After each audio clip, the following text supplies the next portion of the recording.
Saya atau Dia bab 65. Mendengar semuanya. Just info. Kupu Malam season 2 telah rilis di Vizo. Selesailah acara lamaran itu. Acara berjalan lancar. Walaupun tadi Nani sempat pingsan, tapi akhirnya dia mau menerima Ibu Andin dan keluarga.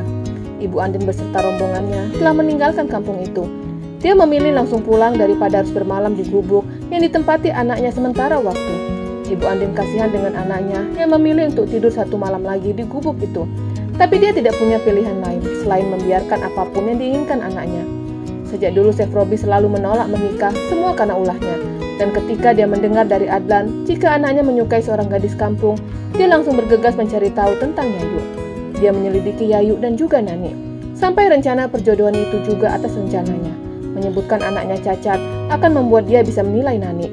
Dan ternyata rencananya berhasil. Nani tidak tergiur. Jika Nani tetap setuju dengan rencananya, mungkin dia akan memaksa Chef Robi tidak melamar Yayu. Apa kamu yakin Robi akan menikah dengan gadis itu? Tanya Ibu Ana orang tua Adlan. Kamu tidak perlu mengkhawatirkan apapun. Aku yakin Yayu baik. Bagaimana dengan ibunya? Wanita itu sampai sekarang tidak menyukai Gigi dan anakku. Padahal dia telah melakukan kejahatan di rumah Adlan. Aku sudah memberikan tes kepadanya. Menurutku dia sudah berubah, tapi tidak tahu dengan anaknya yang sulung. Lebih baik berhati-hati, ujar Ibu Ana mengingatkan. Ibu Andin menganggukkan kepalanya. Dia telah berencana jika anaknya telah resmi menikahi Yayu, maka gadis belia itu akan diajaknya tinggal di ibu kota. Dia akan mengubah penampilan Yayu yang sederhana menjadi wanita terpelajar. Bahkan dia berencana menyekolahkan Yayu ke luar negeri. Chef Robi duduk di depan rumah bersama dengan Bobby. Dia juga enggan pulang karena istrinya ada di rumah sakit. Kenapa? Tanya Chef Robi sembari menyesap rokok. Tidak ada. Sahut Bobby sembari menyesap rokok yang cukup dalam. Dia tidak ingin menceritakan masalah rumah tangganya. Seharusnya ini masih masa bahagia. Tapi hatinya remuk ketika Siti ngotot menemani Pak Ijo di rumah sakit. Akan sangat menyakitkan jika tidak diutarakan. Bobby langsung menoleh. Katakan saja, aku tidak akan memberikan komentar kepadamu. Tapi jika kamu membutuhkan tanggapanku, dengan senang hati akan aku berikan, ujar Chef Robi. Bobby mengembuskan nafasnya secara kasar. Kamu tahu, aku menikah dengan Siti dalam waktu yang cukup singkat. Hanya seminggu setelah dia bercerai, kami menikah. Dan sampai sekarang dia mencintai mantan suaminya, ceritanya. Chef Robi manggul sembari mengisap kembali rokoknya. Sekarang mantan suaminya berada di rumah sakit, mengalami kecelakaan. Mantan mertuanya memintanya untuk menemani mantan suaminya. Chef Robi mengerutkan dahinya. Masukku Pak Ijo. Chef Robi kembali menganggukkan kepalanya. Sudah, itu saja? Tanya Chef Robi. Bobby menganggukkan kepalanya. Boleh aku berkomentar? Tanyanya ke Bobby. Bobby menganggukkan kepalanya. Dia memang membutuhkan tempat bertukar pikiran. Jika ada Adlan, mungkin dia sudah bercerita sedari tadi. Tapi waktu dan tempat yang tidak memadai membuatnya menyimpan masalahnya. Jadi, Pak Ijo belum mengatakan tentang perceraian itu kepada keluarganya, tebas Chef Robi, dan Bobby menganggukkan kepalanya. Apa yang harus aku lakukan? Tanya Bobby bingung. Siti telah sah menjadi istrimu. Walaupun hatinya masih berada di sana, tapi tetap saja itu salah. Siti tidak bisa ke sana sebelum mendapatkan izin darimu. Aku tidak bisa. Jika aku melarangnya, dia akan membenciku. Tapi kamu tersiksa. Bobby kembali diam dan menatap ke arah depan yang berupa sawah.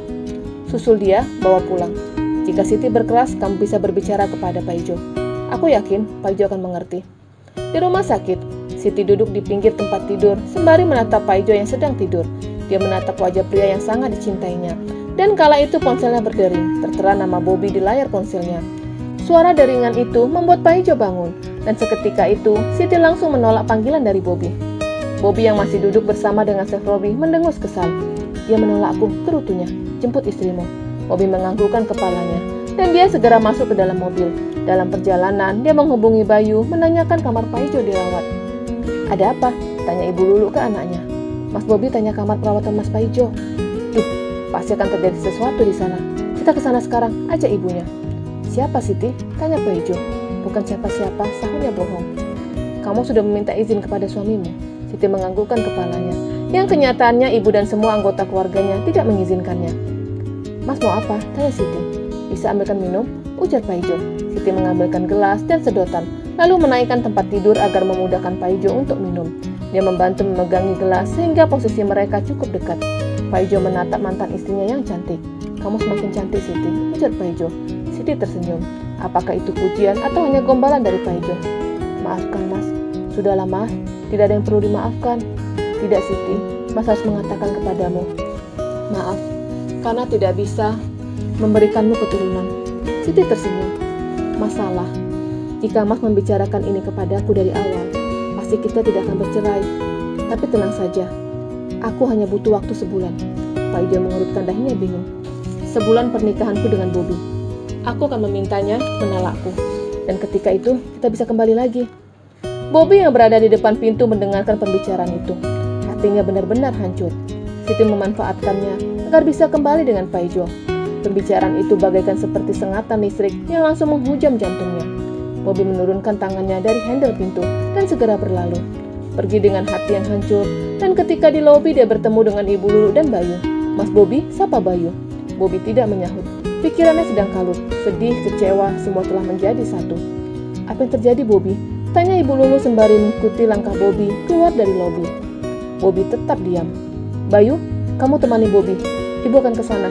Wanita parubaya itu segera berlari ke lantai atas, sedangkan Bayu mengikuti langkah Bobby yang masuk ke dalam garasi. Bayu bingung, antara mengikuti Bobby atau meninggalkan ibunya di rumah sakit.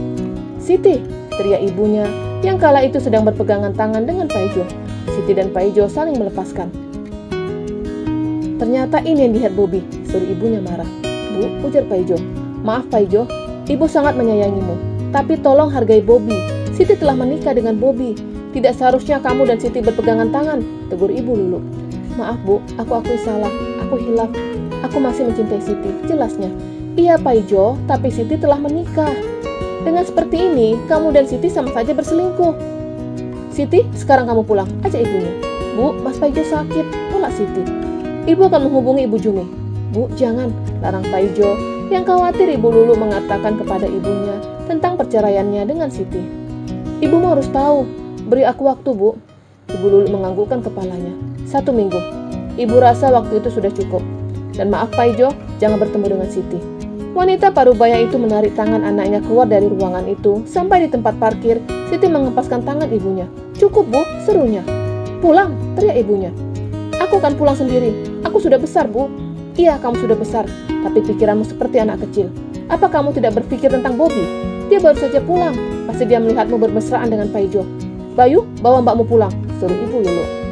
Akhirnya Siti ikut pulang dengan adiknya. Sementara itu, Ibu Lulu menghubungi mantan besannya.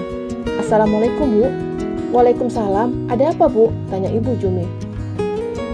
Siti tidak bisa menemani Pak Ijo. Dia sedang tidak enak badan, saut Ibu Lulu bohong. Ingin rasanya dia mengatakan yang sebenarnya, tapi dia harus menunggu Pak Ijo yang berujar. Karena pria itulah yang telah menggugat anaknya, maka dia juga yang harus berkata terus terang. Bukan bersandiwara seolah-olah Siti masih istri Pak Ijo. Oh ya sudah, nanti Wira akan menemani Pak Ijo. Setelah itu panggilan terputus. Ibu Lulu segera naik ojek untuk mengantarkannya kembali ke rumah. Tapi ketika sampai depan rumah, tidak ada mobil Bobby. Bersambung.